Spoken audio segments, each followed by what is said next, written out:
Je quitte Balva-Soutra, une petite hutte là, très sympa, située dans un cul-de-sac. Il faut quitter le chemin et marcher 1 kilomètre. Je suis parti au secours de mon bonhomme hier soir. Je l'ai trouvé au bout d'1,5 kilomètre là, assis au bord du chemin, là, en train de souffler. Proposé de prendre son sac à dos, non. Il est un peu. Je lui avais amené un bâton de marche en plus, non. C'est vrai que vous avez quel âge? 54 ans, et moi j'en ai 69. Bon, ça a été quand même 23 heures passées quoi. Je suis venu à sa rencontre parce que je m'inquiétais parce que je le voyais pas arriver. Bon, ouais. Pas causant. Pas un merci, pas un truc, pas du tout. Bon, bref. Ce matin, je me réveille, je m'habille, j'ouvre la porte là pour aller à la cabane au fond du jardin. Il se lève, il arrive. Où sont les toilettes? Je dis bon, là-bas devant, je dis bon, je vais attendre.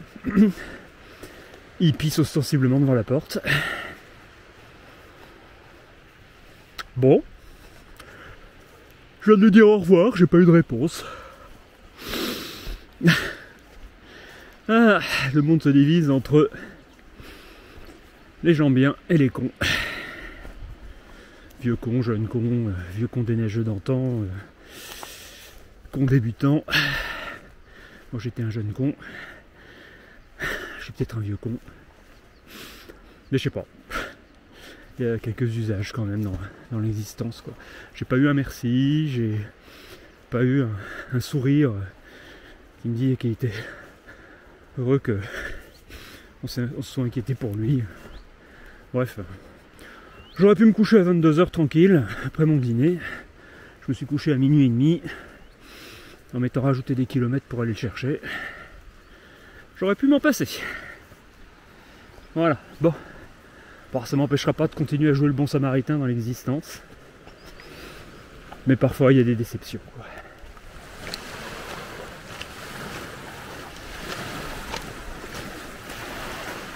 À l'océan, pêcher les poissons dedans. Pêcher, avoir le cœur pêcher. 4e et dernière fois que je passe ce pont.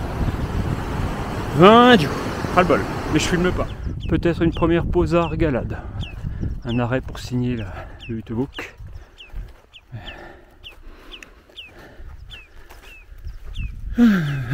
Ça y est, à nouveau, je progresse dans la traversée. Yep.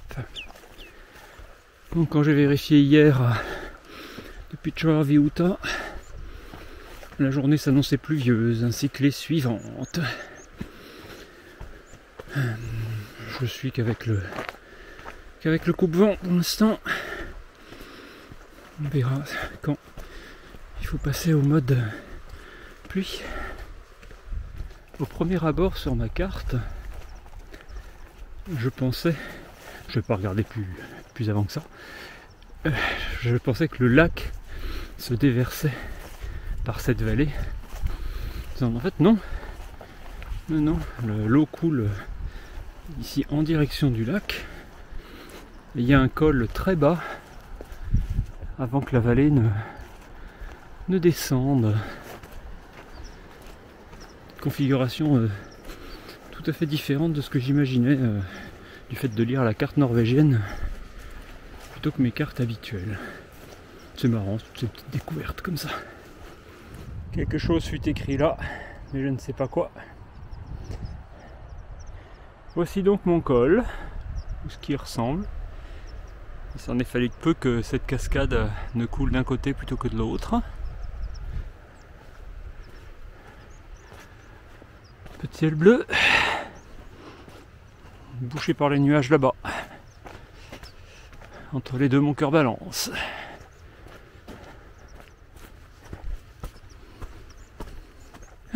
Type de barrière. Alors celle-là, elle s'escalade, ouais, on peut s'escalader sans la démonter, ou alors juste on pousse une planche, ce que je vais faire. Petite cabane de berger.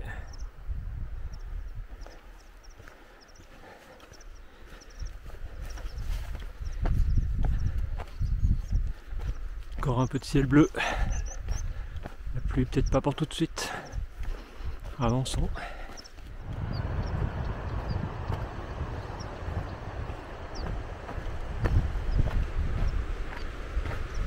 Alors là au-dessus il y a un nouveau marquage là qui fait monter raide. Mais le marquage c'est pas compliqué, hein, on fait un nouveau marquage et on compte sur le randonneur pour faire un chemin. Hein. Alors je préfère garder l'ancien marquage, suivre le chemin. Je sais pas ce qu'ils ont voulu faire éviter, mais me taper de la montée, de la broussaille pour ouvrir un chemin en lieu et place du chemin existant et qui avance, tout ça pour peut-être éviter de me mouiller les pieds ici ou là, bah non. non. Aménager plutôt le chemin là où il existe, mais nous faire ouvrir des chemins comme ça, parce qu'en plus vu la fréquentation, il faut des années pour ouvrir un chemin. Hein.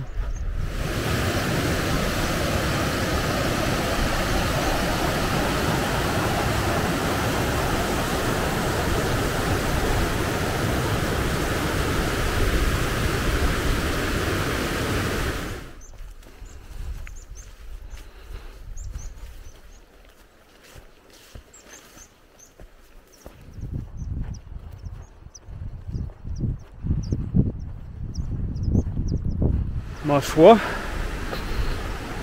on ne m'aura pas tout dit. Les Norvégiens se mettent à faire plein de ponts. Hop, hop. Acceptez que je filme celui-là. Ma vie balance. Mon cœur balance entre deux âges. La la la la la la la la la.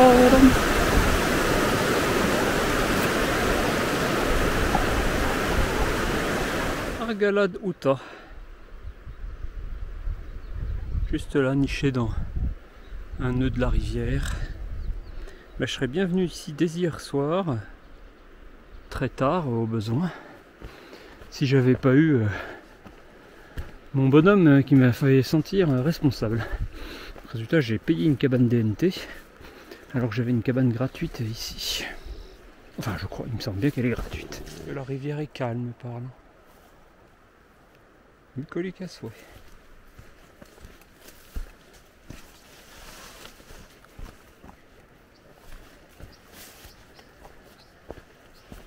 Il faut faire gaffe au chemin quand même. Ouh. Et me voici enfin sur zone.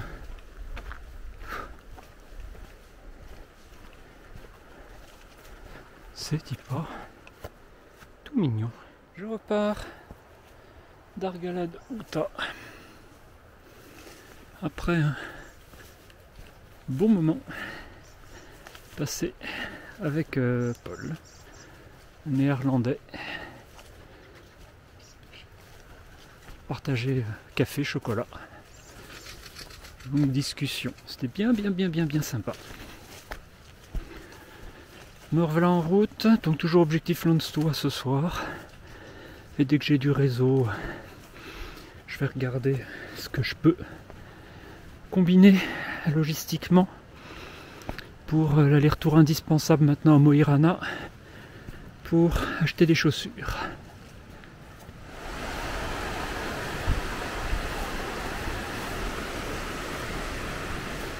Jusqu'à présent, là, entre Argalad Uta et en direction de Tryggvebu, excellent chemin. Il n'est pas très visible parce qu'il y a beaucoup d'herbes, mais au sol, il est plutôt d'assez bonne facture, pas casse-pattes, on avance bien. Je progresse super vite, c'est agréable. Et là, je commence à vraiment retrouvé la belle végétation de nos montagnes l'été. Décidément, c'est la civilisation. Des ponts partout. Quand c'est que je me remouille les pieds? Hein? Tagada, oup là, tagada, oup là. Et swing. Ça swing. Ça swing, ça swing.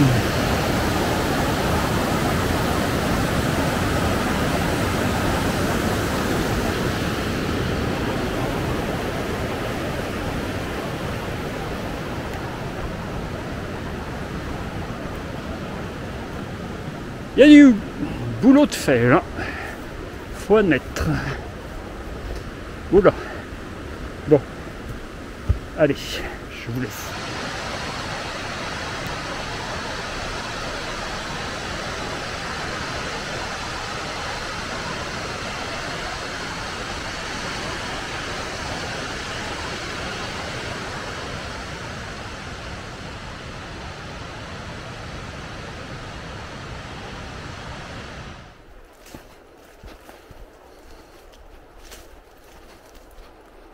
Je quitte le parc national. Je suis rentré qu'hier, je crois. Ou avant-hier. Hier. Ouais, je vais squeezer l'arrêt au refuge DNT de Tryggvebu. Je vais poursuivre encore un peu. Le secteur a l'air d'être pas mal aménagé. Je vais voir si dans quelques kilomètres il n'y a pas quelque part une table de pique-nique qui me va bien pour m'arrêter. Je voudrais avoir fait un peu plus de 10 km depuis Argalad Uta, histoire d'être dans les timings. Et à Tryggvebu, je risque de rencontrer à nouveau du monde, de discuter et d'y passer 2 heures, alors qu'il faut que j'avance maintenant. Bien ces petites prairies.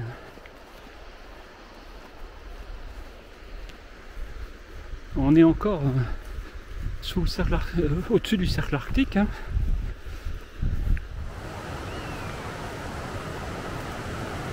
Puis le chemin a l'air de faire une belle remontée derrière. Ça va être bien. Hop, hop, je filme pas. Vaccin anti-tétanos requis pour se tenir au fil. Le fil de fer est enroulé, le fil de fer rouillé et enroulé et tenu par des petites attaches là qui peuvent accrocher et écorcher. On n'ose pas se tenir au fil alors que ça ballotte. Bon, c'est petit souci de conception. Hop, petite grimpette, dites donc.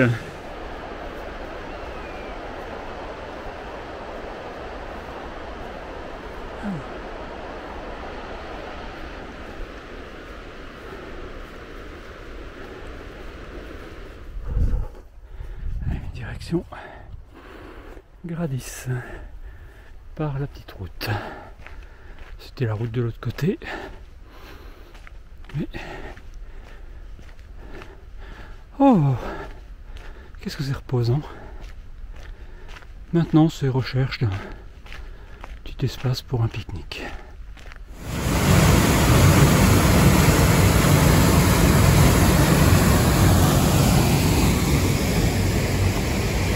Gorge impressionnante en bord de route. Des petits villages de Fredheim. Ça va être le camping, ça. Il y avait un couple de randonneurs installés sur un banc. Je pense que je continue encore 5-6 km là. 6 km, 7 jusqu'à Gradis. De toute façon, il y aura près de la route, il y aura de très bons réseaux. Il y a quelques aménagements par là. Ce sera un bon kilométrage pour tenir les 40 km à ce soir. Bon, je viens de faire un point logistique pour parler à Mo i Rana. Lonsdal est à 20-21 km. À 4 km/h, il faut 5 heures. J'ai un train dans pile 5 heures. Donc si je sais marcher jusque là à un peu plus que 4 km/h, je peux attraper un train à 19h24. J'ai vu, il y a plein d'hébergements près du centre à pas cher.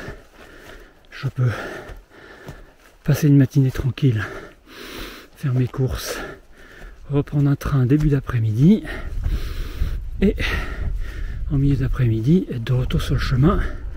Scénario parfait.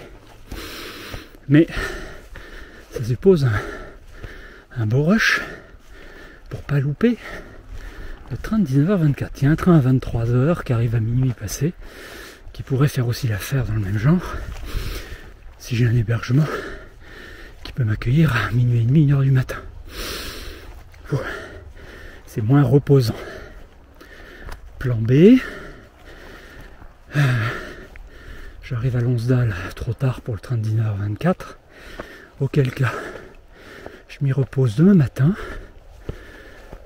Je prends le train de 14h et des poussières pour Mo i Rana. J'y fais mes courses. Et le lendemain matin, je reprends un train super tôt, avant 6h. Et je suis de retour sur le chemin à 7h30, 8h. Voilà, c'est les deux scénarios en main. Je tente le premier, qui consiste à foncer, vous me connaissez. Et puis si ça marche pas, j'ai un plan B. Il n'est pas impossible que le sentier soit comme ça. Si c'est le cas, je peux carburer. J'aime bien les petits challenges comme ça. Voir si je tiens la forme. Si je compte 4 km/h, je suis bon. Donc si je suis à Gradis, à 15h30, même 15h40. Donc j'essaie de, loin en amont de l'objectif, vraiment de pousser tant que le chemin est bon, prendre le plus d'avance possible, pour pouvoir gérer une arrivée, c'est pas la peine d'être une demi-heure avant le train, mais pouvoir gérer une arrivée tranquille, sans avoir à courir. Donc là je profite de ce que le chemin est très roulant pour faire du, je sais pas, 5-6 km/h, 5,5 environ je pense. Je pousse même un peu, 5-6, 5-7. À vol d'oiseau, il y a moins de 2 km pour Gradis, donc on va dire 2 km avec les zigzags. 15h01, 2 km. À mon allure actuelle, c'est 25 minutes, un peu moins.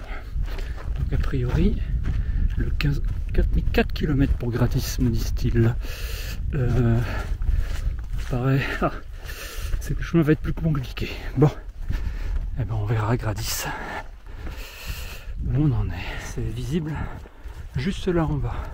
Donc si le chemin est conforme à ce que j'ai sur la carte, il est plutôt direct. Donc ça fait pas 4 km tout ça, moi.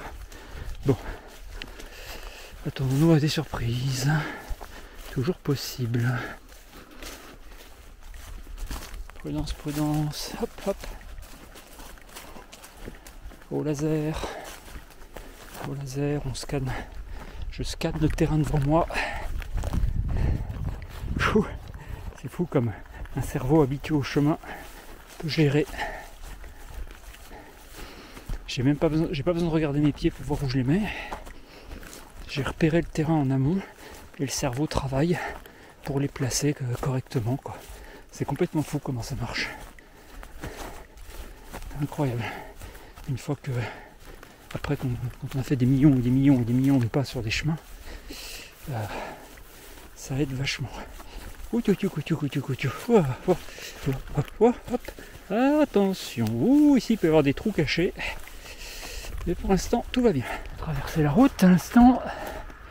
Et donc, le Gradisfjellstue, le refuge, gîte, auberge, camping, j'en sais rien, de Gradis. Il est à moins d'un kilomètre là. Même avec un chemin tortueux, ce qui n'est pas le cas. Donc bon, je vais y être vers 25, donc avec un quart d'heure d'avance, si je garde le rythme un rythme seulement 4 km/h. J'ai plutôt été au-dessus, hein, même dans les chemins. J'ai plutôt été à 4,2 km/h dans les chemins norvégiens standards, avec marécage et tout, quoi. Et là j'ai l'impression que c'est quand même du très bon chemin qui permet d'aller vite. Ça se présente bien, ça se présente bien. À Gradis, je vais essayer de positionner un peu de bouffe, de façon pouvoir grignoter tout en marchant, prendre de l'eau, prendre un peu des vitamines, des machins, un truc pour mettre pompe dopée. Je ferai pipi à l'arrivée. Non seulement je me fais une compète, mais en plus je filme dans des endroits acrobatiques tout en marchant à grande vitesse. Non mais il est pas bien ce mec. Il est franchement pas bien. Oh, est-ce que je me cognerai la tête, hein? Un grand poc en direct sur la caméra. Oh, je crois mieux. Étape 1. Gradisfjellstue à 15h27 ou 28. Ce qui est très bien. C'est pas encore une avance suffisamment confortable à mon goût. Mais bon, il faut que je reconditionne mon sac. Il faut que j'arrive à prendre un peu d'eau, je sais pas où. Et que je m'organise le moyen de grignoter un peu. Je viens de consommer un tout petit peu de mon avance pour faire le plein d'eau à la rivière. J'ai bu une demi-bouteille. J'avais mis une autre demi en réserve. Puis bien. Donc là maintenant il faut que je tienne les... Alors il reste un peu moins de 15 km. Je vais compter 16 parce que les chemins sont jamais exactement comme ils sont tracés sur la carte. Donc avec 4 km/h de moyenne, 4,1, je suis juste, je devrais être bon. On va essayer de tenir au-dessus. Très au-dessus. Direction Lonsdal, par les sentiers.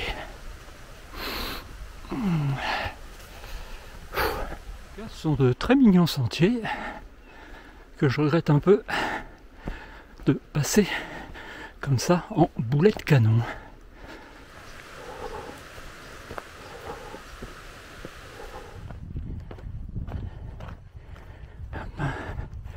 Ouais, le chemin va être moins simple. C'est plutôt le genre de chemin où je fais du 4,2 km/h.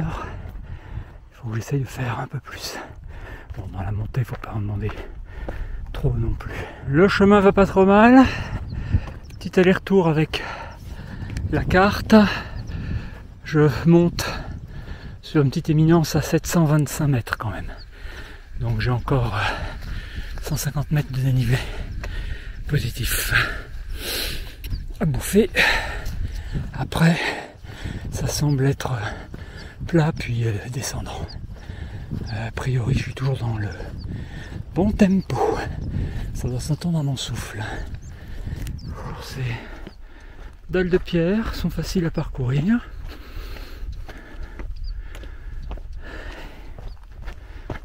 Pour que ça doule. Petite pluie. Très légère. Même pas une bruine. Pas encore à mon petit sommet. Mais la pente s'est adoucie. Il est là-bas devant. Il reste une poignée de dizaines de mètres. Et après, sur le plat et en descente, enfin sur le plat, plutôt en descente, sur toute la montée, là, 250 mètres de dénivelé, j'ai tenu les 4,5 km/h. Donc je suis très au-dessus, 10% en dessus de ce qu'il me faut. Donc à la descente, ça doit être mieux. suis bon. Faut tenir. Il faut espérer que le chemin ne devienne pas merdique. Le sommet est juste là devant. Il fait plus très chaud. Ressenti était plutôt à 7-8 degrés. Il faudra que je regarde au thermomètre. Le sommet est passé. Tout porte à croire que maintenant je descends lentement. Puis beaucoup plus vite à la fin. Lonsdal doit être Lonsdois quelque part là-bas tout au fond, au pied des montagnes enneigées là. Encore une 11 km, un truc comme ça.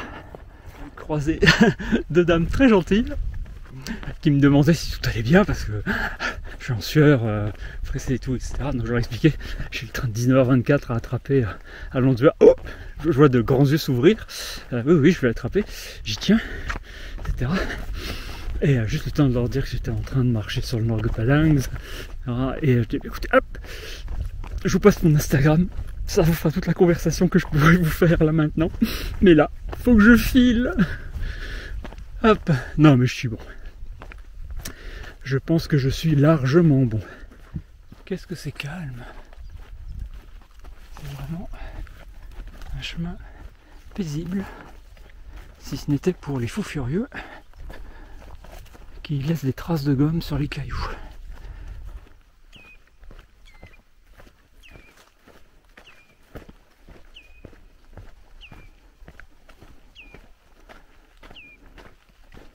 À 9 km théoriques de l'arrivée. J'ai plus de 10 minutes. Si je redescendais l'allure à 4 km/h, j'aurais plus de 10 minutes d'avance. Pour l'instant, je peux maintenir l'allure.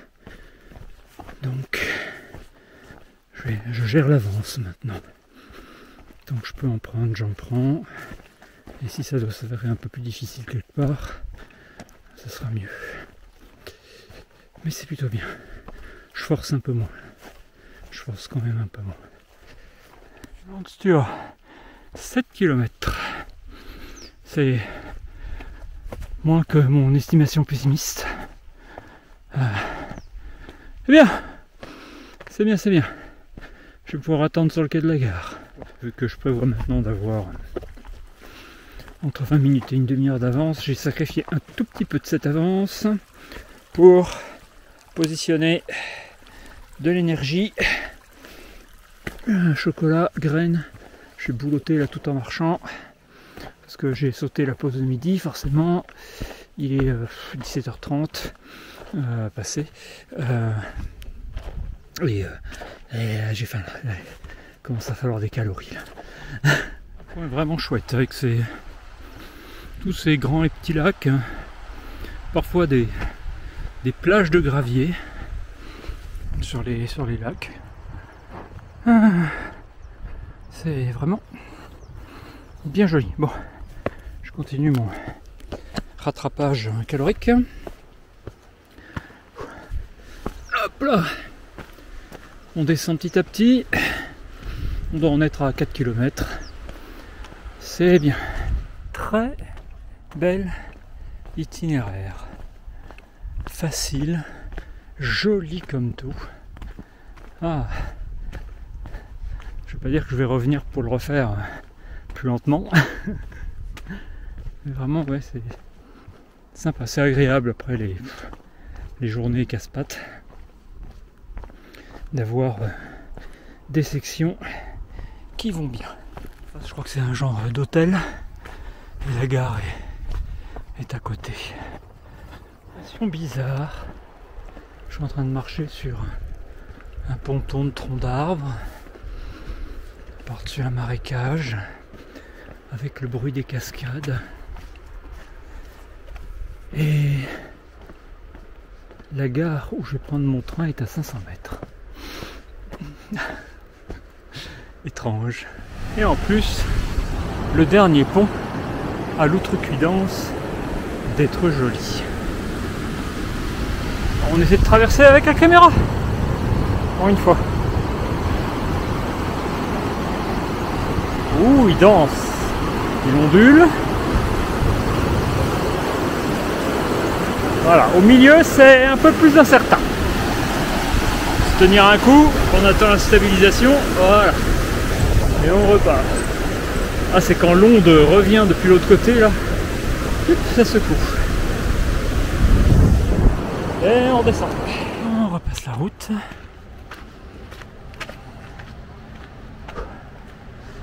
On garde le chemin.